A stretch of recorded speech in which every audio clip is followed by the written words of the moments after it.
ಚಾಣಕ್ಯನ ಛಲ ಜನರ ಪರ ಸದಾ ಶುದ್ಧ ಸುದ್ದಿಗೋರೊಂದಿಗೆ ನಿಮ್ಮ चाणक्य न्यूज। काफी महत्वपूर्ण है और जैसा कि मैं जिक्र भी कर रहा था कि मथुरा और द्वारका सब जानते हैं। एक प्राचीन कहावत है कि एक जहाज यहाँ के पास से गुजर रहा था, माधवाचार्य ने वो लहर में फंस गया था और माधवाचार्य ने अपने तप से उस जहाज को सुरक्षित करा। उसके बाद जो कैप्टन था उन्होंने माधवाचार्य से कहा कि इस जहाज से कोई एक वस्तु ले सकते हैं, तो उन्होंने एक पत्थर लिया और पत्थर को लेकर जब माधवाचार्य चल रहे थे तो वो पत्थर से भगवान शालिग्राम बाल रूप में निकले। उसके बाद आप देखें कि जो माधव सरोवर है वहां पर उन्होंने उसका स्नान किया और उसके बाद इस पीठ की स्थापना की। और ये पीठ श्री कृष्ण मठ केवल अपने में एक मठ नहीं है, आप देखें कि इसके साथ साथ उन्होंने अपने शिष्यों को 8 अलग अलग जो मठ है यहाँ पर स्थापित करने की अनुमति दी। और ये अलग अलग है, आप देखें पलीमारू मठ है, एक कनियूर मठ है, एक पुट्टीगे है, एक कृष्णापुरा है, अदमारू है, सोदे है, पेजावर है और शिरूर है। ये अलग अलग मठ हैं और हर 2 साल में ये तमाम 8 जो मठ है इनको श्री कृष्ण मठ की जिम्मेदारी दी जाती है, इनके संचालन की, इनके कार्य करने की। तो 2 साल में एक पर्याय उत्सव होता है और उसमें एक तरीके से ट्रांसफर किया जाता है। अब जिस कनकन दास का आप जिक्र कर रहे थे वो भी एक बड़ी कह सकते हैं कि रोचक कहानी है। कनकन दास भगवान श्री कृष्ण के अनन्य भक्त थे, वो लगातार यहाँ पर पूजा करने आते थे लेकिन मंदिर में नहीं जा पाते थे। तो मंदिर के जो पिछला भाग है उस भाग में ही खड़े होकर वो लगातार भगवान की पूजा करते थे, भजन गाते थे। उनकी पूजा से प्रसन्न होकर ये कहा जाता है कि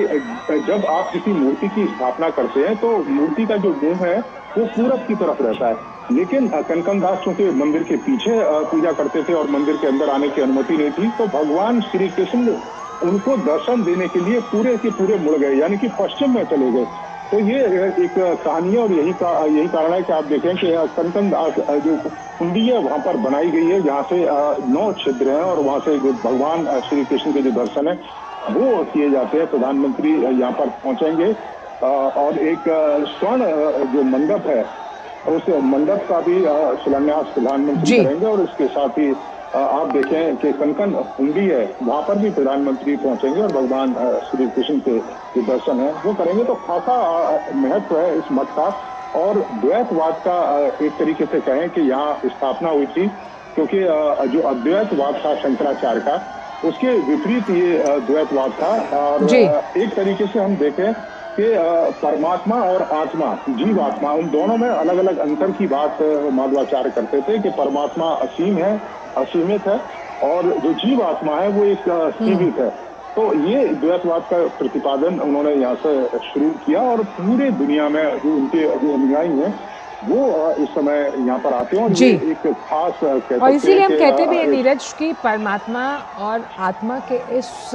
मिलन को अध्यात्म के सबसे उच्चतम चरण में गिना जाता है। और खास तौर पे जो तस्वीरें हम लगातार दिखा रहे हैं इस रोड शो की, जहाँ प्रधानमंत्री को देखने के लिए, एक झलक पाने के लिए लाखों लोग यहाँ मौजूद हैं। तीर्थ और पर्यटन का कैसे संतुलित विकास किया जाए ये हमने देखा है इस पूरे कार्यकाल में। और खास तौर पर नीरज कैसे अब जो उडुपी है, जो सांस्कृतिक केंद्र है, आध्यात्मिक केंद्र है, उसे भी पर्यटन से जोड़ने के लिहाज से आज का दिन अहम, क्योंकि इस कृष्ण मठ मंदिर की लोकप्रियता पूरे विश्व में है। देखिए बिल्कुल है और आप देखें कि प्रधानमंत्री जिस भी जगह पर जाते हैं, जिस स्थान पर जाते हैं और अचानक से आप देखें कि वहां पर बड़ी संख्या में जो लोग हैं विजिट करना शुरू करते हैं। हमने देश के कई अलग अलग हिस्सों में भी देखा है। उडुपी में निश्चित तौर पर हजारों की संख्या में जो लोग हैं वो पहुंचते हैं, लेकिन उत्तर भारत के शायद ही बहुत बड़ी संख्या में जो लोग हैं वो उडुपी की महत्ता के बारे में, उडुपी के जो धार्मिक रहस्य हैं, उडुपी की जो धार्मिक मान्यता है उसके बारे में शायद ही लोगों को जानकारी है। और प्रधानमंत्री के आने के बाद निश्चित तौर पर उडुपी को लोग सर्च करेंगे, उडुपी के बारे में जानने की कोशिश करेंगे। और जब तमाम हमारे विजुअलों के माध्यम से, प्रधानमंत्री की इस यात्रा के माध्यम से इन दृश्यों को जो दूर दुनिया के अलग अलग हिस्सों में जो लोग बैठे हैं, जो अभी तक उडुपी नहीं पहुंच पाए, निश्चित तौर पर उनका उडुपी में जो आना है वो शुरू होगा। तो एक तरीके से धार्मिक पर्यटन को भी एक बूस्ट मिलेगा प्रधानमंत्री की यात्रा से। और जब ये बूस्ट मिलेगा तो उसका सीधा जो फायदा है वो स्थानीय जो लोग हैं उनको मिलेगा। हमने देश के अलग अलग हिस्सों में देखा है, आप देखें भुज में आप देखें कि अयोध्या में आज लाखों की संख्या में जो लोग हैं वो वहां पर पहुंचते हैं। केदारनाथ में आपने देखा है, काशी विश्वनाथ में किस तरीके से तमाम सुविधाओं को वहां पर जनरेट किया गया और वहां का जो इंफ्रास्ट्रक्चर है वो इस तरीके से बनाया गया ताकि स्थानीय परंपराएं, स्थानीय रीति रिवाज, मंदिर का जो अपना अनुशासन है वो भी कायम रहे और लोगों को जो सुविधाएं वो भी मिले। तो उसी तरीके से निश्चित तौर पर उडुपी में भी आने वाले समय में देखने को मिलेगा। यहाँ पर जब और उडुपी आज एक फायदा मिलेगा और उडुपी आज एक और बहुत ऐतिहासिक क्षण का साक्षी बनेगा जब सामूहिक गीता पाठ होने वाला है नीरज, जिसकी चर्चा हम सुबह भी कर रहे थे कि किस तरह से अलग अलग संप्रदाय के लोग भी इसमें हिस्सा लेंगे, जहाँ शिक्षाविद हैं, जहाँ पर हम भिक्षुओं की बात कर रहे हैं। और ऐसे में जब ये सामूहिक पाठ होगा उसका श्रवण करना मात्र ही आध्यात्मिक गति के लिए बेहद रमणीय अवसर। देखिए बिल्कुल रमणीय है और आप देखें कि उडुपी की अपनी भी धार्मिक मान्यताएं हैं और जब लाखों की संख्या में जब लोग बैठते हैं और गीता पाठ करेंगे, उन श्लोकों को पढ़ेंगे तो निश्चित तौर पर दुनिया के करोड़ों लोग उन दृश्यों को देख रहे होंगे कि किस तरीके से गीता हमारे जीवन में आत्मसात है, किस तरीके से गीता हमारे जीवन में बेहतर कर सकती है, किस तरीके से गीता हमें उपदेश देती है हमारे कर्मों को लेकर, हमारे कार्यों को लेकर, भगवान पूजा पद्धति को लेकर। क्योंकि जब कर्म की बात होती है तो आप देखें कि गीता साफ कहती है कि आपको कर्म करना चाहिए और वो कर्म जो मन से किए जाए, गरीब लोगों के लिए किए जाए, भलाई के लिए किए जाए, समाज के लिए किए जाए और उसको करने के बाद आपको फल की इच्छा नहीं करना चाहिए। क्योंकि जो ईश्वर है वो देख रहा है कि आप मेहनत कर रहे हैं और आप समाज की सेवा कर रहे हैं। तो जब आज लाखों की संख्या में जो लोग गीता के श्लोक पढ़ेंगे, प्रधानमंत्री खुद उनके साथ बैठेंगे, तो ये एक तरीके का आप समझें कि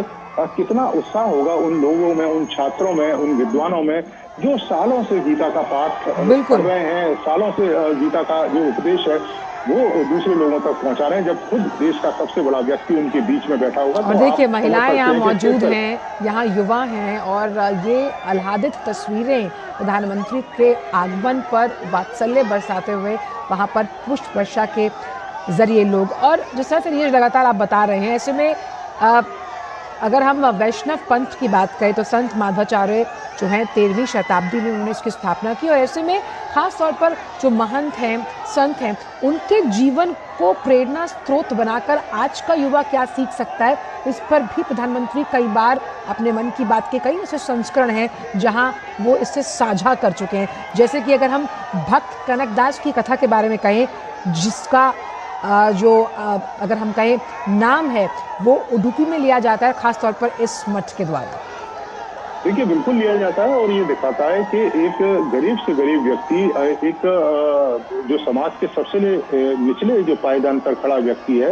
उस तक भी भगवान पहुंच सकते हैं जी। और आज के अंदर जो दृढ़ इच्छा शक्ति है वो होनी चाहिए। और आप देखें कि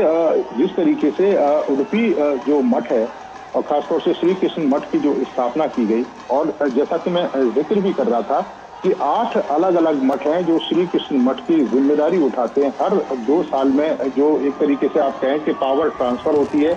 और जो अलग अलग मठ हैं इनका जो संचालन का काम वो करते हैं। तो ये माधवाचार्य का एक तरीके से लोकतांत्रिक रूप आप देख सकते हैं कि कोई किसी एक मठ को उन्होंने जिम्मेदारी नहीं दी। 8 मठ हैं और हर 2 साल में अगर बेहतर करते हैं और निश्चित तौर पर उसका जो फायदा है, यहाँ आने वाले जो तीर्थ यात्री हैं, जो धार्मिक यात्रा पर यहाँ पर लोग आते हैं, उनकी बेहतरी के लिए काम किया जाता है और फिर 2 साल में काम करने के बाद फिर दूसरे मठ को जो जिम्मेदारी है वो दी जाती है। तो ये माधवाचार्य का जो लोकतांत्रिक जो स्वरूप है वो इस श्री कृष्ण मठ में दिखाई देता है। दूसरा आप देखें कि मैं एक जो कथा बता रहा था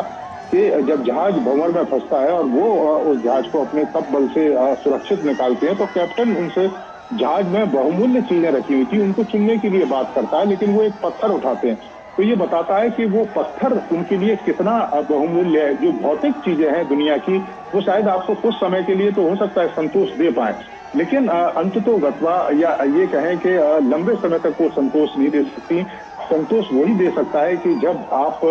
अपने मन और ये तस्वीर कितनी अलग है अगर हम देखें कि वहाँ पर एक परिवार खिड़की पर खड़ा है और उसके हाथ में शायद आरती की थाली है। और अहम बात यहाँ पर ये समझ में आती है नीरज कि यहाँ प्रधानमंत्री कृष्ण मठ के मंदिर के दर्शन के लिए आए हैं, सामूहिक गीता का पाठ होने वाला है। कोई ऐसी फ्लैगशिप स्कीम नहीं है जो उडुपी को डेडिकेटेड है, लेकिन फिर भी यहाँ पर लोग किसी प्रलोभन, किसी लालच में नहीं, सिर्फ अपने प्रधानमंत्री, प्रधान सेवक की एक झलक पाने, उनके साथ वो भावनात्मक जुड़ाव महसूस करते हैं, वो प्यार महसूस करते हैं, जिसके लिए वो यहाँ आए। प्रधानमंत्री हाथों हाथ